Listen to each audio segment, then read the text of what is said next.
Mga kababayan, nitong nakaraang linggo, sinimulan na natin ang itatag ang mga hakbang upang mabawasan ang impact ng pagtaas ng presyo ng langis bunga sa kaguluhan sa gitnang silangan. Una, upang masiguro na tuloy-tuloy ang operasyon ng sektor ng transportasyon, bukas, March 17, ipapamahagi ng DSWD ang 5,000 pesos na cash relief assistance sa 139,000 na tricycle drivers sa 17 LGU sa Metro Manila. At isusunod na ng DSWD ang pamamahagi sa mga tricycle driver naman sa labas ng Metro Manila. Sa mga susunod na araw, ang mga jeepney at TNVS driver ay makakatanggap naman ng 5,000 pesos na cash relief assistance. At sa huling linggo ng Marso, ilalabas na ng DOTR ang fuel subsidy. Maliban dito, na-certify ko na bilang urgent ang dalawang panukalang batas na magbabawas sa excise tax sa petrolyo at mag-aamyenda sa Biofuels Act upang magamit natin ang mas murang bioethanol. Tuloy-tuloy din ang pagpapatupad ng Love Bus Program. Makakatulong po ito para makatipid sa pamasahe at gasolina ng taong bayan. Kaya't gamitin po ninyo ang libreng sakay sa Metro Cebu,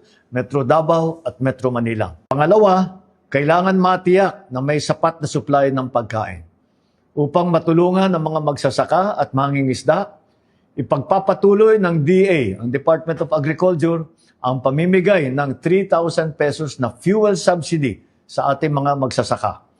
Mahigit 26,000 magsasaka ang mabibigyan nito. Para naman po sa mga mangingisda, ang BIFAR ay magbibigay sa Huwebes, March 19, ng 3,000 pesos na fuel subsidy sa higit na 26,000 mangingisda. Sisikapin din ng Department of Agriculture na ipamahagi sa Abril sa bawat magsasaka at mangingisda ang lagpas 2,000 pisong tulong mula sa Presidential Assistance for Farmers and Fisherfolk Program.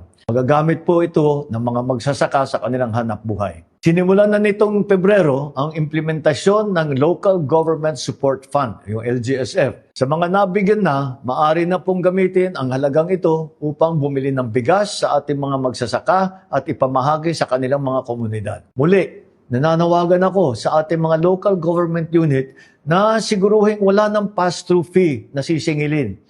Nakarating sa akin na may ilang pang mga barangay na naniningil pa rito sa bawat sako ng palay at sasakyan.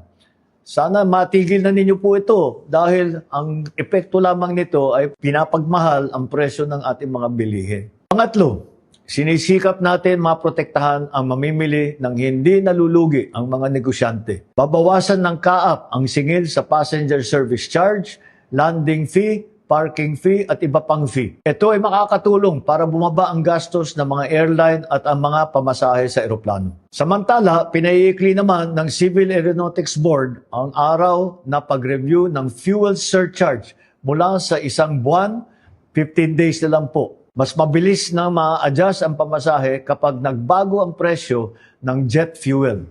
Ibig sabihin, kapag tumaas ang presyo ng jet fuel, mas kontrolado ang pagtaas ng airfare.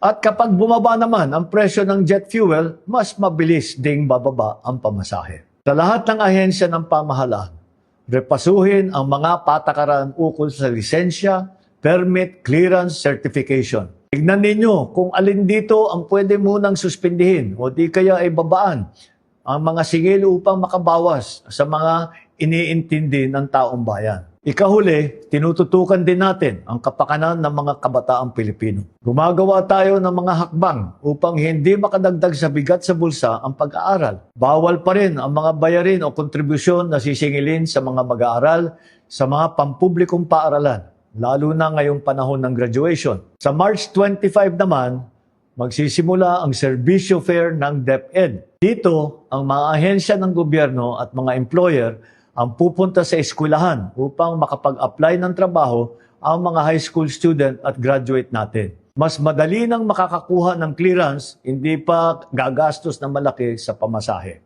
Mga kababayan, ngayon, higit kailanman, kailangan natin ang pagtutulungan ng bawat isa. Walang iwanan, Walang maiiwan sa pagharap natin sa hamong ito. Asahan ninyo ang patuloy namin paggawa ng mga hakbang upang maibsan ang mabigat na epekto ng kaganapan sa gitnang silangan sa taong bayan. Naway manatili ang ating tiwala sa isa't isa at ang pananampalataya na malagpasan din natin ang mga pagsubok. Dalangin natin ang kapayapaan at kaligtasan ng lahat. Marami pong salamat.